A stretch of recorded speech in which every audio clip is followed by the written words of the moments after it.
예수님께서 이제 다시 바닷가로 나가십니다. 이 바닷가는 뭐 지중해 바닷가가 아니고 갈릴리 호수입니다. 바다에 나가보지 않은 사람은 이 갈릴리 호수를 바다라고 불렀었고, 또 바다에 나가본 사람은 그냥 이걸 호수라고 불렀었고 이랬죠. 그래서 예수께서 바닷가에 나갔다 이 말은 이제 갈릴리 호수에 나가서 말씀을 전한 것, 이걸로 이제 이해를 하시면 되겠습니다. 예수님께서 다시 바닷가에 나갔어요. 바닷가에 나가신 이유는 그곳에 많은 사람들이 모일 수 있기 때문에, 그때 너무도 많은 사람들이 다시 몰려들기 시작한 겁니다. 그러니까 예수님께서는 갑작스럽게 몰려드는 이 많은 사람들을 감당하기가 힘들었어요. 뭐 거의 예수님이 밟히게 생긴 이런 상황이죠. 그래서 예수님께서 이들을 효과적으로 가르치시기 위해서 호수에다가 배를 하나 띄웁니다. 그리고 그 배 위에 서서 배를 강단 삼아서 말씀을 전하시고, 무리들은 이제 호수니까 이렇게 뚝방이 있을 거 아니에요. 그 뚝방이 경사가 졌기 때문에 거기에 쭉 서서 예수님의 말씀을 들으면 강단을 향해서 계단식의 모습을 가진 실내에서 이렇게 예수님을 보고 강의를 듣는 것처럼 이런 분위기가 생겨나는 거죠. 그래서 예수님을 내려보면서 배 위에 있는 예수님의 수훈을 듣는 이런 상황인 겁니다. 그래서 이걸 이제 선상수훈 이렇게 부르죠. 배 선자 써가지고 배 위에서 훈, 가르침을 수 주셨다 이런 말이죠. 선상수훈이라고. 산상수훈이 있고 평지수훈이 있고 뭐 선상수훈이 있고 이렇죠. 이거는 이제 씨 뿌리는 자의 비유는 선상수훈, 배 위에서 이제 가르친 복음인 겁니다. 그래서 예수님께서 이제 여기서 가르치시는데, 지금 예수님께서는 비유를 통해서 가르치세요. 그래서 마가복음 4장은 온통 이제 비유로 예수님께서 가르치신 내용으로 쭉 기록이 되어 있거든요. 왜 예수님께서 비유로 가르치셨는가? 두 가지 이유가 있어요. 한 가지는 소극적인 이유고 한 가지는 적극적인 이유인데, 소극적인 이유는 뭐냐면 예수님을 대적하는 무리가 있었죠. 예수님이 복음을 전하는데 예수님의 복음을 받아들이지 못하고 오히려 예수님을 공격했던 자들이 있단 말이죠.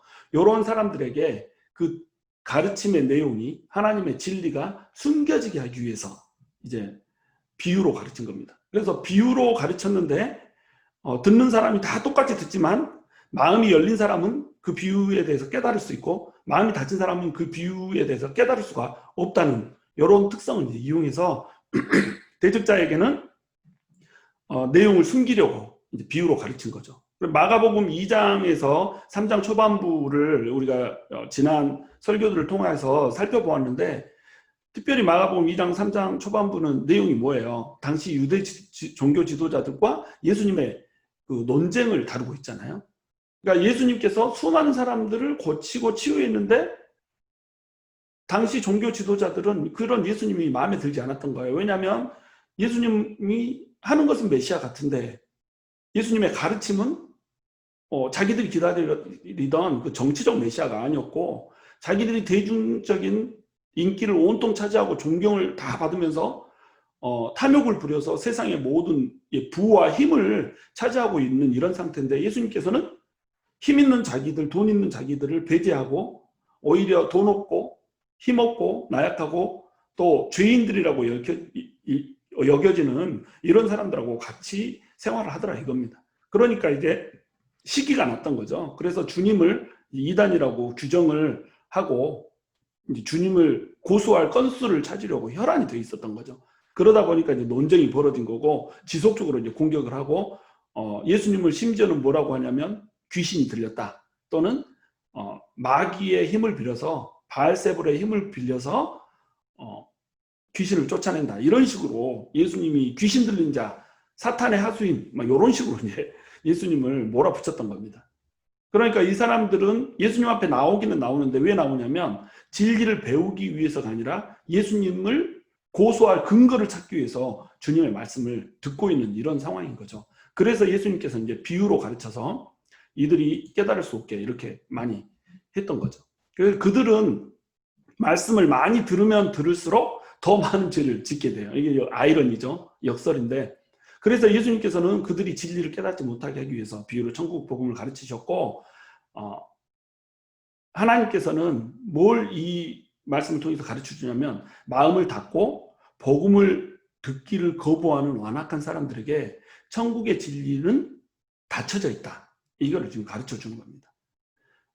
천국의 진리는 마음을 열고 그 진리를 받아들여서 하나님의 통치 아래서 살고자 하는 의지를 가진 사람들에게만 열려지는 거란 말이에요. 그러니까 지식이 많고 지혜가 많고 힘이 있고 잘 나가는 사람이라고 할지라도 그런 사람들이 오히려 천국의 진리를 깨닫지 못하더라는 겁니다. 왜냐하면 그 마음이 완악하기 때문에. 천국의 진리는 영으로만 깨달을 수가 있는 거예요. 하나님은 영이시기 때문에 영이 아니고는 하나님을 깨달을 수가 없거든요. 그와 마찬가지로 천국은 눈에 보이지 않는 영적인 것이기 때문에 영이 아니고는 천국 진리를 깨달을 수가 없다는 겁니다. 그래서 예수님께서는 비유로 가르쳤던 거죠. 또 이제 적극적인 의미로는 마음이 열린 사람들에게 쉽게 그리고 더 감동적으로 전달해 주기 위해서 비유를 사용하셨어요. 비유는 이제 그 당시 살고 있는 사람들의 일상생활에서 나타나는 것들을 소재로 사용을 하셨잖아요. 그래서 누구나 아는 내용, 누구나 익숙한 내용으로 비유를 설명하기 때문에 흥미를 끌 수가 있었단 말이죠. 오, 저거 우리 얘기인데? 이렇게 되는 거죠. 제가 목회서신에 이렇게 사용하고 있는 방법이 그거잖아요. 여러분, 오늘 목회서신 보시면 제가 소 엉덩이에 눈을 콕 찍어 넣어놨더니 사자들이 공격을 안 하더라라고 하는 더 과학적인 사실, 이 사실을 가지고 영적인 세계도 마찬가지다라고 하는 걸로 이렇게 이끌어 갔잖아요. 이게 이제 비유라고 하는 거거든요. 우리가 익히 아는 사실이지만 그 비유를 딱 들이밀면 어떻게 되죠? 더 깨닫는 깊이가 깊어진다는 겁니다. 그러니까 부모님들은 어린 아이들을 통해서 자기 자녀들을 통해서 하나님의 마음을 깨닫잖아요. 그리고 연애를 하는 사람들은 또 상대방을 통해서 하나님의 사랑이 무엇인지 어떻게 하나님 기뻐하실지 이런 것들을 깨닫는단 말이죠. 이런 것들이 이제 다 비유의 일부인 거죠. 그래서 예수님께서는 눈에 보이는 것으로 눈에 보이지 않는 것을 설명을 해주시는 겁니다. 일시적인 것으로 영원한 것을 설명을 해주시는 거예요. 왜냐하면 눈에 보이지 않는 세계를 그냥 그대로 얘기하면 이해할 수가 없잖아요.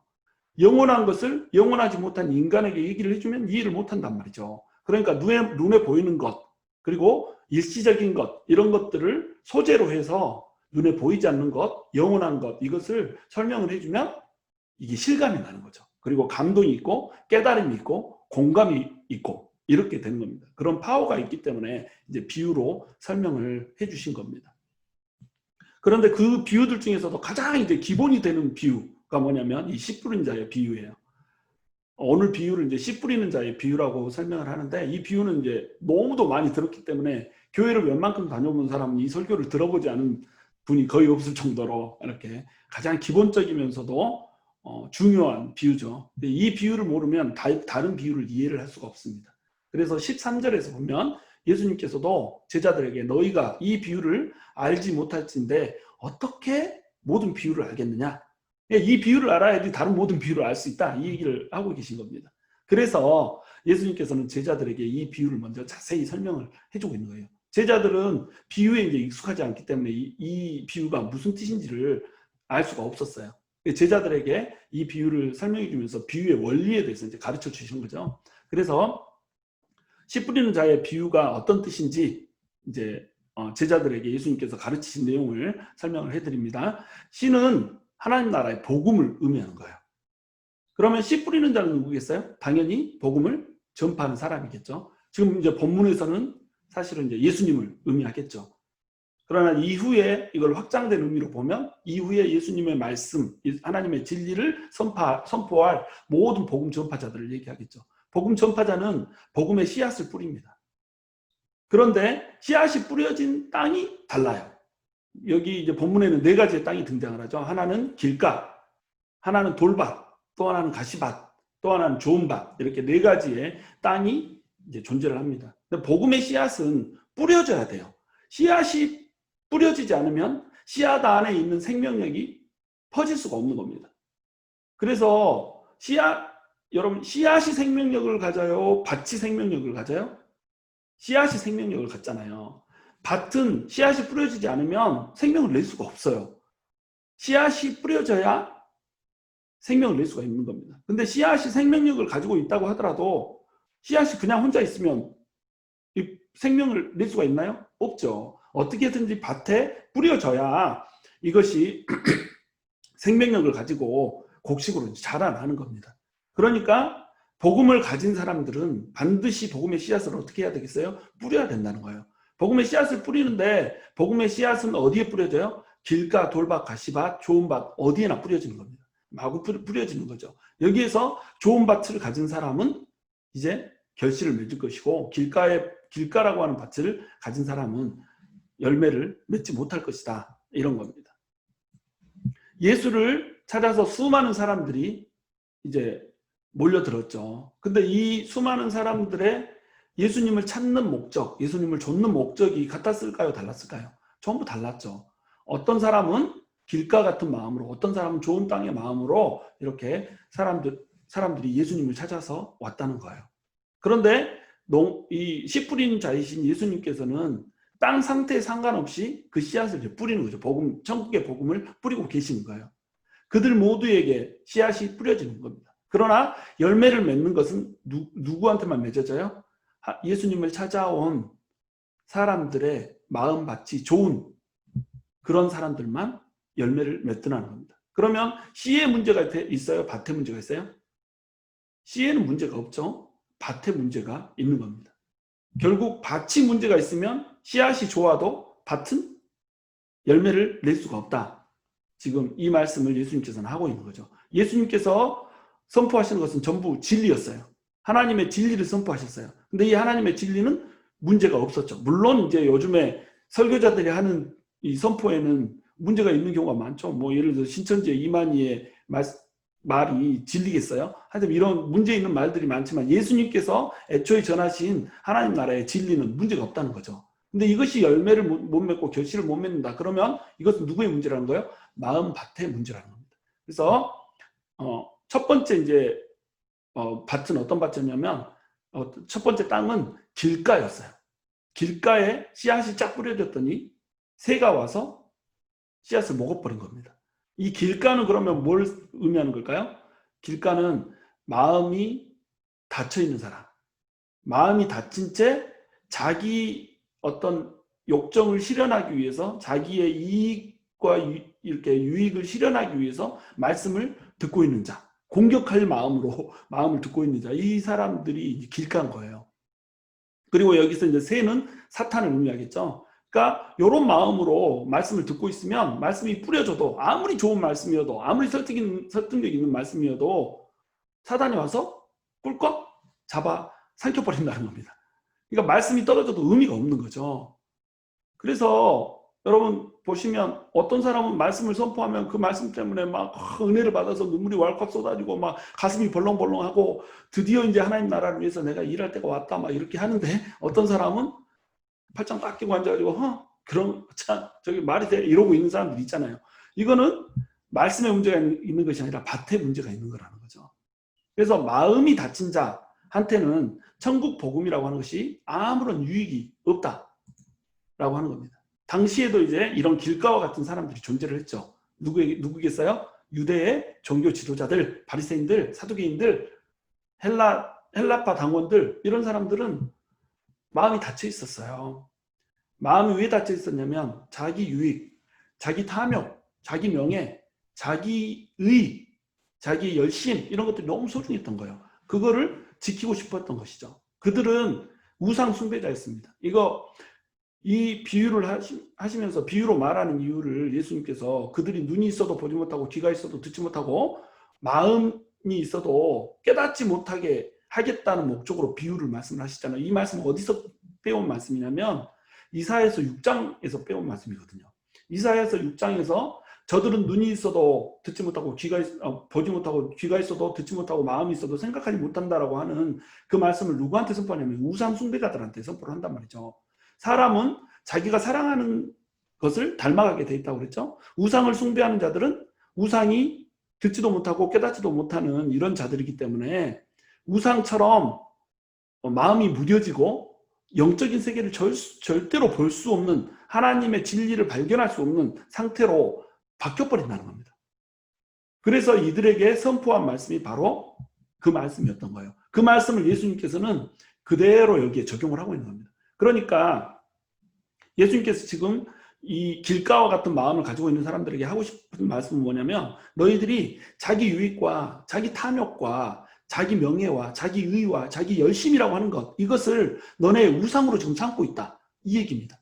그러니까 너네의 우상들은 말을 할 수 없는 것들 아니냐. 그 우상들처럼 너네도 볼 수 없고 들을 수 없고 깨달을 수 없는 존재들이다, 이 얘기를 지금 하고 있는 거예요. 그러니까 진리가 떨어져도 어때요? 하나님의 말씀이 떨어져도 결코 받아들일 수가 없는 거죠. 그렇기 때문에 이들은 예수님을 거부하고 예수님을 오히려 이단으로 규정하였으며 결국은 예수님을 십자가에 매달았던 겁니다. 이들은 예수님이 온 백성들의 지지를 받는 것을 두려워했어요.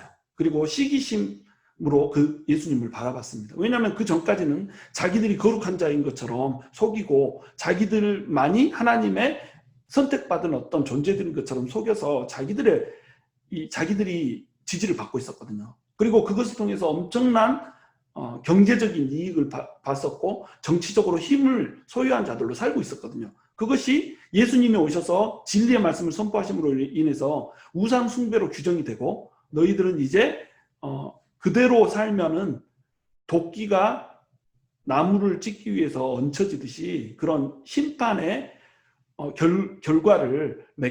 결국을 맞게 될 것이다 라고 하는 말씀에 서게 된 거예요. 그 말씀 앞에. 그러니까 예수님을 배척할 수밖에 없었다는 겁니다. 여러분, 길이라고 하는 건 어때요? 길은 사람들이 많이 다니는 곳이잖아요. 세상에는 맨 처음에 길이 없었을 거 아니에요. 길이 난 이유가 뭐예요? 길은 사람들이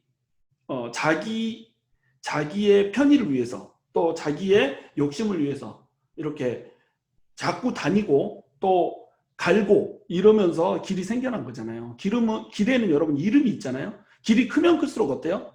이름이 있죠. 여러분 293, 뭐 495, 뭐 다 이름이 있잖아요. 그리고 여러분 길들마다 좀 이렇게 길 갔다 하는 길들은 전부 이름이 있잖아요. 물론 새길은 이름이 없지만 이 길에 이름이 있다, 이 말은 무슨 말이에요?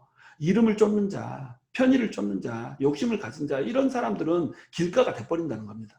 그러니까 그런 것들을 추구하면 추구할수록 내 이름을 추구하고 내 명예를 추구하고 내 욕심을 추구하고 나의 편의를 추구하고 이런 사람일수록 그것이 우상이 되므로 마귀의 밥이 돼버린다는 거예요. 그런 사람들에게 진리의 말씀이 떨어지면 이 진리의 말씀은 어때요? 마귀가 혹 낚아채서 가져가 버린다는 겁니다.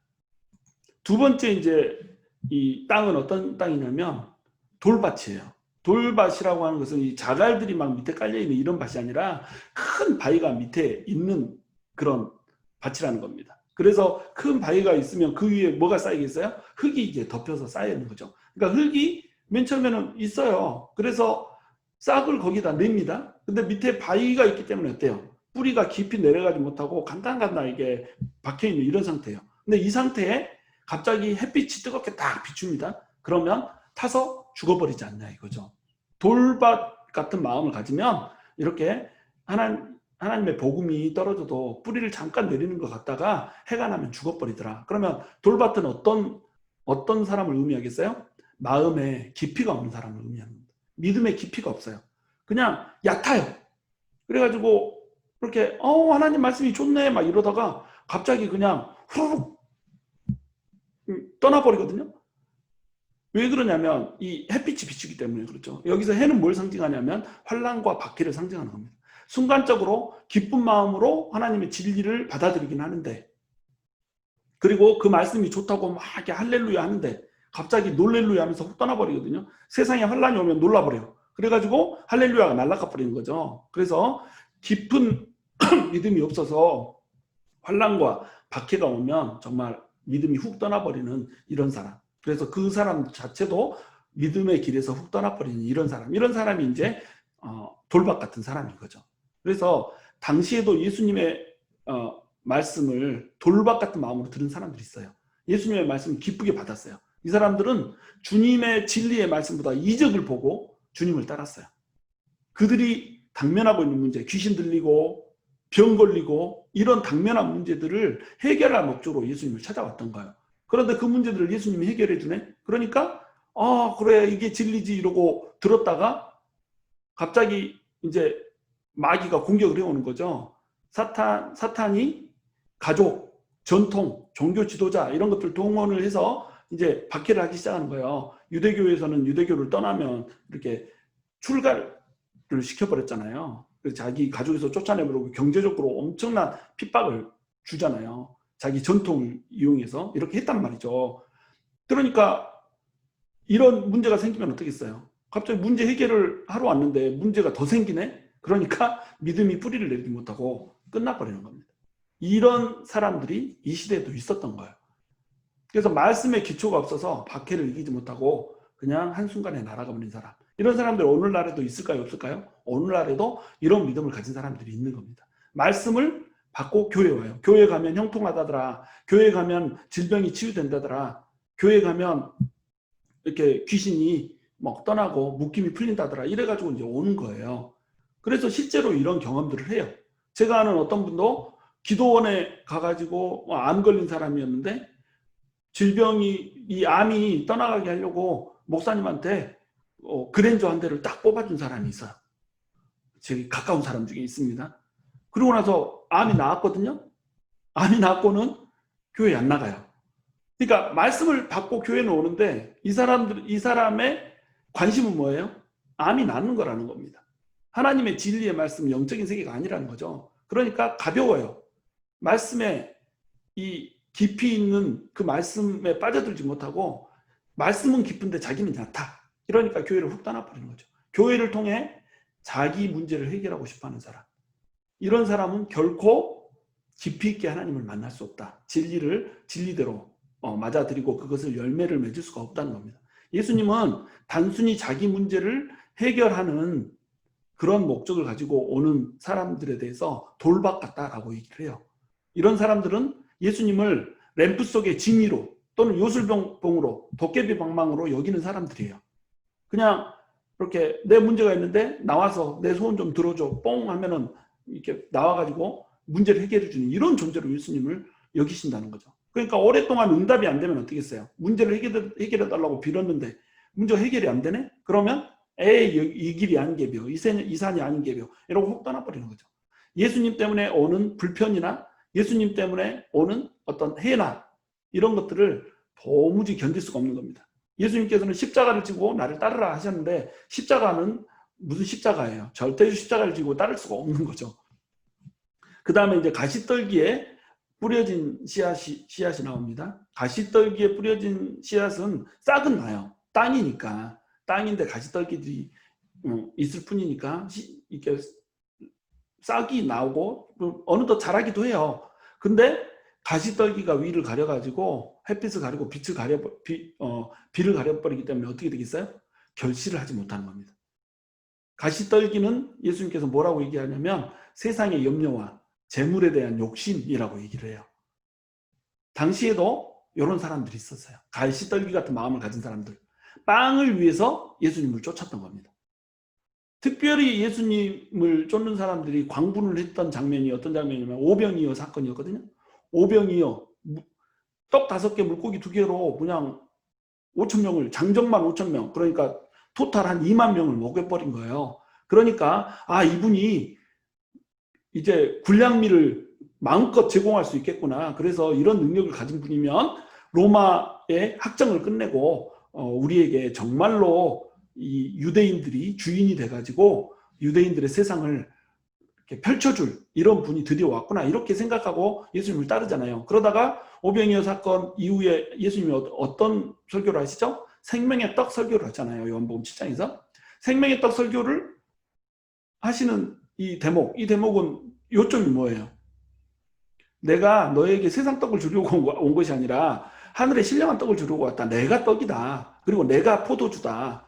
내 피가 포도주다. 그러니까 내 떡을 먹고 내 피를 마셔라. 그래야 너희가 산다. 영원히 살려면 그렇게 해라. 이렇게 말씀을 하신 거예요. 그러니까 저 사람이 미쳤나 보다. 어떻게 사람이 사람 살을 먹고 어떻게 사람이 사람 피를 마시냐. 식인종이네. 이러고 예수님을 떠나버린 겁니다. 그러니까 역설적으로 가장 위대한 이런 기적을 베푼 후에 설교를 하니까 사람들이 예수님을 떠나버렸던 거예요. 왜 이들은 예수님을 떠났을까요? 이들은 빵을 위해서, 육신의 빵을 위해서 이들은 예수님을 쫓았던 겁니다. 그리고 자기 꿈을 위해서 쫓았던 거예요. 자기 꿈, 메시아가 와서 유대인들이 세상을 다스린다라고 하는 이 꿈을 위해서 이 주님을 쫓은 겁니다. 주님을 통해서 자기 의식주를 해결하려고 했고 주님을 통해서 세상을 통치하고자 하는 자기의 꿈을 비전을 하나님의 비전이 아니라 자기 비전을 실현하고자 했던 거예요. 그러니까 이들은 주님도 섬기고 세상도 섬기는 양다리 신앙을 가지고 있었던 거죠. 그래서 사탄은 이들을 또 공격합니다. 어떻게 공격해요? 의식주에 대한 뭘 먹을까, 뭘 입을까, 뭐 어떻게 살까라고 하는 염려로 이들을 공격을 합니다. 세상 근심으로 공격을 해요. 그리고 세상을 향한 욕심으로 공격을 합니다. 그랬더니 이들은 주님을 따르는 일들을 포기하고 십자가에서 예수님이 달려 죽으실 때 머리를 가로지으면서 너부터 구원해보라 이렇게 하는 사람들로 갑자기 돌변을 해버렸다는 겁니다. 오늘날에도 또 이런 사람들이 똑같이 있어요. 믿음이 있어 보여요. 교회도 잘 나와요. 하나님 앞에 막 헌신도 해요. 그런데 세상이 너무 좋은 거예요. 모든 걱정이 세상 걱정뿐. 예수님을 믿는데 하는 얘기 입만 열면은 세상에서 어떻게 먹을까, 예수님을 믿었더니 하나님께서 대박을 터뜨려서 돈 뭉치를 던져주셨다 막 이러고, 한쪽에서는 이 간증하면 한쪽에서는 웜에 나는 버린 자식이니까 나도 돈 주셔야죠 이러고 막 돈 달라고 기도하고 있고, 이런 식으로 하나님을 섬기고 있다는 겁니다. 이런 사람들에게 열매가 있을까요, 없을까요? 열매가 전혀 없죠. 자기 꿈을 실현하기 위해서 나는 저도 그런 꿈 가졌었어요. 노벨상을 받겠다. 노벨 의학상을 받겠다. 이게 꿈이었어요. 근데 예수님이 나 자신을 봤을 때는 노벨 의학상 받을 수 있는 사람이 아니거든. 근데 하나님을 믿으니까 하나님이 줄 것처럼 이렇게 생각을 했단 말이죠. 얼마나 많은 사람들이 이렇게 살아가는지 몰라요. 하나님을 믿으면 정치적으로 팍 성공하고 경제적으로 돈도 막 벌고 떵떵거리면서 살 수 있다라고 하는 그 꿈, 헛된 꿈, 그것을 위해서 예수님을 섬긴다는 겁니다. 이런 사람들에게 예수님께서 원하시는 열매라는 건 있을 수가 없다는 거죠. 예수님은 뭘 원하세요? 예수님께서 씨를 뿌리시는 이유는 뭐예요?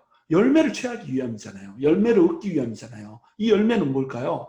세상 사람들, 밭이 열매를 맺습니다.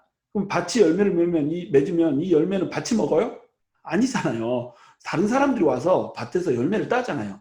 이게 하나님께서 바라시는 그림이거든요. 너네가 열매를 맺으면 이 열매를 세상 사람이 와서 따먹고 배불리며 목을 축이는 이런 일들을 너네가 하라 이거거든요. 근데 자기 욕심만 있네. 밭이 열매를 맺기를 원하는데 지가 먹으려고 밭이 열매를 맺네. 이러면 열매를 맺을 수가 없다는 거죠. 그 다음에 이제 마지막으로 좋은 땅에 뿌려진 씨앗이 등장을 합니다. 이 좋은 땅은 자라서 무성하여져서 결실하고 30배, 60배, 100배가 되는 그런 결과를 맞이하게 돼요. 이 좋은 땅이 의미하는 건 뭐겠어요? 열린 마음으로 말씀을 듣는 자를 의미하는 겁니다. 여러분, 복음의 씨가 마음에 뿌려졌을 때 이 마음에 뿌리를 내리고 어려움이 와도 끝까지 인내하면서 마침내 30배, 60배, 100배의 결실을 맺는 마음, 이 마음을 가지라는 거예요. 당시에도 열린 마음으로 복음을 들은 사람들이 있어요. 열린 마음으로 복음을 들은 사람들은 전부 다 변화를 받았어요. 막달라 마리아가 그랬고 베드로가 그랬고 요한이 그랬고, 그들은 열린 마음으로 복음을 들었던 겁니다. 물론 그들의 마음에 가시밭 같은 마음이 섞여 있었지만 나중에 예수님께서 다시 부활하셨을 때 이들은 예수님을 위해서 자기 인생을 바치는 사람들로 변해 있더라 이겁니다. 성령님을 통해서 말씀을 들었고 말씀이 사실인지 아닌지 알기 위해서 구약 성경을 깊이 연구함으로 인해서 복음이 구약 성경에서 예언된 그 예언과 일치하다는 사실을 발견하게 됐어요. 사단은 여러 가지 방법으로 그들을 공격했습니다. 죽이려고도 했고 경제적인 압박을 하기도 했고 정치적인 모든 힘들을 빼앗아 버리기도 했어요. 그러나 그들로부터 하나님의 말씀이라고 하는 그 진리를 빼앗아갈 수가 없었던 겁니다. 그들은 보이지 않는 세상을 위해서, 영원한 것을 위해서 일시적인 것들을 기꺼이 던졌던 사람들로 성장이 됐던 거예요. 여러분, 그들은 끝까지 말씀의 뿌리를 받고 성령님을 의지하면서 흔들리지 않았던 사람들이었습니다. 끝까지 예수님을 쫓음으로 모든 사단의 방해를 극복하고 30배, 60배, 100배의 결실을 얻었던 사람들이에요. 오늘날에도 이런 사람들이 있어요. 진정으로 예수님을 쫓으면 예수님만이 나의 가장 소중한 존재이고 예수님만이 나의 유일한 삶의 목적이고 하나님의 나라만이 나의 유일한 삶의 가치인 사람들, 이런 사람들이 있다는 거죠. 저는 여러분이 그런 사람들이기를 믿어요. 여러분이 그런 사람이 되었으면 좋겠어요. 이들에게 말씀은 그냥 뿌려지는 씨앗이 아니고 30배 결실을 맺습니다. 30배가 부족하여서 60배 결실을 맺고 100배의 결실을 맺습니다. 이 100배의 결실을 맺은 이 사람들은 자기의 결실을 가지고 또 뿌려요. 100배의 결실은 이제 100명에서 뿌리기 때문에 만이 돼요. 100 곱하기 100은 만이잖아요. 그럼 만 곱하기 만은 뭐예요? 이런 식으로 기하급수적으로 말씀이 퍼져나가는 겁니다. 이렇게 돼야 된다는 겁니다. 이것이 하나님께서 우리를 향해서 바랬던 꿈이고 복음이라고 하는 것을 주셨던 이유입니다. 복음이 뭐예요? 기쁜 소식이잖아요. 기쁜 소식은 뭐예요? 예수님이 왕이시고 예수님께서 이제 너희를 통치한다 이거잖아요. 그럼 예수님께서 우리를 통치하는 것이 왜 좋아요? 마귀가 왕이었던 나라를 전복하고 예수님이 왕이 되어서 이제 예수님의 사랑을 받으면서 우리는 압제 가운데 사는 것이 아니라 사랑과 은혜 가운데 살게 된다는 거예요. 그리고 우리는 종으로 노예로 사는 것이 아니라 왕처럼 세상을 다스리면서 사는 자가 예수님의 왕권을 그대로 갖고 왕권을 누리면서 사는 자가 된다라고 하는 거거든요. 그리고 이 보이는 세계에서도 망하고 보이지 않는 세계도 망하는 이 망한 존재로 살아가는 것이 아니라 깡통차고 쪽박찬 존재로 살아가는 것이 아니라 예수님을 받아들여서 하나님의 나라를 사는 대박찬 인생으로 살아가게 된다 이거잖아요. 그러니까 그게 복음이 되는 거예요. 우리에게. 그 복음의 씨앗을 우리는 받은 자라는 거죠. 그러니까 이 복음의 씨앗은 어떻게 되어야 되겠어요? 기쁨으로 다시 뿌려져야 된다는 거예요. 이것이 하나님께서 우리에게 원하시는 그림이었다는 거죠. 예수님께서는 이것을 비유로 이제 보여주시는 겁니다. 그러므로 우리는 이제 우리의 마음밭을 기경해야 돼요. 어떤 분들은 이렇게 이 말씀을 이렇게 이해해요. 밭이 어떻게 자기 자신을 기경하냐? 여러분 이거는 말씀을 오해한 겁니다. 밭은 마음이에요. 여기서 예수님이 이런 자는 이게 뭐 가시밭은 그런 사람이다 이렇게 표현했지만 사람이라고 하는 것은 그 사람 자체를 얘기하는 사람 인격을 얘기하는 거예요. 그러니까 사람에게는 마음밭이 있잖아요. 우리 모두가 마음밭을 가지고 있어요. 이 마음밭은 기경이 돼야 되는 겁니다. 이 마음밭을 누가 기경해요? 자기가 기경해야 되는 거예요. 그래서 호세아는 호세아서 10장에서 너희의 묵은 땅을 기경하라고 얘기해요. 너희의 굳어진 마음을 갈아엎으라고 얘기해요. 자, 누가 기경하고 있어요? 누가 굳어진 마음을 갈아엎고 있어요? 마음밭을 가진 당사자가 묵은 땅을 기경하는 겁니다. 굳어진 마음을 갈아엎는 거예요. 그럼 우리는 묵은 땅을 어떻게 기경하고 어떻게 갈아엎어요? 굳은 마음을 갈아엎을 수 있는 방법이 뭐예요? 묵은 땅을 기경하는 방법이 뭐예요? 이 방법은 바로 은혜에 젖는 겁니다. 그리고 기도하는 거예요. 여러분 굳어진 마음을 가진 사람은 절대 자기 마음을 자기가 기경할 수 없어요. 그러니까 굳어진 마음이죠. 그런데 너무 굳어져서 자기 마음을 기경할 생각도 하지 않는 이 마음들이 어떻게 기경될까요? 기도를 통해서. 여러분 이런 사람 많이 만나잖아요. 아무리 말씀을 전해도 말씀이 안 들어요. 이런 사람은 어떻게 해야 돼요?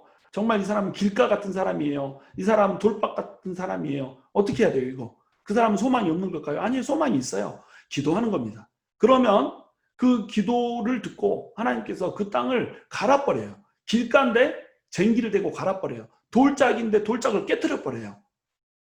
뭐 사고가 나건 다리몽둥이를 부러뜨리건 어떤 방식을 통해서건 또는 감동을 주건 어떤 방식을 통해서건 하나님께서 그렇게 일을 해주신다는 겁니다. 또 한 가지 방법은 끊임없이 사랑해 주는 겁니다. 끊임없이 은혜의 물을 대주는 겁니다. 그리고 이 젤이라고 하는 거, 욕심이라고 하는 가시를 끊임없이 걷어내주는 거예요. 여러분 본인이 할 수 없으면 씨 뿌리는 자가 해주면 돼요. 씨 뿌리는 자가 옆에서 열심히 기경하고 걷어내주는 겁니다. 그러면 어느덧 그 사람의 땅도 괜찮은 땅으로, 썩 괜찮은 땅으로 바뀌어요. 썩 괜찮은 땅으로 바뀐 사람은 이제 그 마음밭을 스스로 기경할 능력이 생기는 겁니다. 그러므로 우리는 길가와 같은 마음, 돌짝과 또 같은 그 마음을 기경해 주는 사람이 돼야 돼요. 그리고 우리 스스로 우리의 마음을 갈아엎는 사람이 돼야 돼요. 여러분 마음을 갈아엎으십시오. 지금 굳어진 마음, 지금 나태해진 마음, 게을러진 마음, 염려와 근심으로 가득 찬 마음, 코로나 때문에 이렇게 쫄아든 마음, 우울해진 마음, 이 마음들을 여러분 기경해야 돼요. 갈아엎어야 돼요. 그걸 여러분이 할 능력이 없다면 기도 부탁을 하세요. 여러분 주변에 혹시라도 그렇게 살고 있지만 전혀 자기 스스로 땅을 기경할 능력이 되지 않는 사람이 있다면 여러분 하나님 앞에 울면서 그분을 위해서 간구하세요. 그래야 그 땅이 기경되는 겁니다. 그 땅이 기경돼야 하나님의 말씀이 거기에 뿌리를 내리고 생명력을 얻어서 열매를 맺히게 되는 거예요. 30배, 60배, 100배 열매를 맺히게 되는 거예요. 그 열매를 맺혀야 영원한 삶에서 영원히 살 수 있는, 영원한 유업을 받을 수 있는 사람으로 되는 겁니다. 우리가 이 인생 정말로 힘들고 고통스러운 인생이잖아요. 이 인생 고통스럽게 살다가 죽고 난 후에도 고통스럽게 살아야겠어요? 지옥불에서 살아야겠어요? 아니라는 거예요. 인생 힘들게 살았으면 인생에 힘들게 뿌렸던 그 열매를 가지고, 뿌렸던 씨앗의 열매를 가지고 우리는 영원한 삶에서 정말 행복을 누릴 수 있어야 되죠. 그것을 바라보면서 우리가 살 수 있어야 되죠. 그러려면 어떻게 해야 돼요? 묵은 땅이 기경돼야 되는 겁니다. 여러분, 여러분의 마음 땅을 기경하십시오. 가르십시오. 그리고 그것을 갈 수 없는 사람들을 위해서 대신 기경해 주십시오. 여러분의 기도에 그 쟁기로 갈아엎으시고 여러분의 눈물의 그 빗물로 계속 물을 대줘서 땅이 몽글몽글해질 수 있게, 여러분 그렇게 해주시는 은혜가 저와 여러분의 삶에 넘쳐나기를 주님의 이름으로 축원합니다.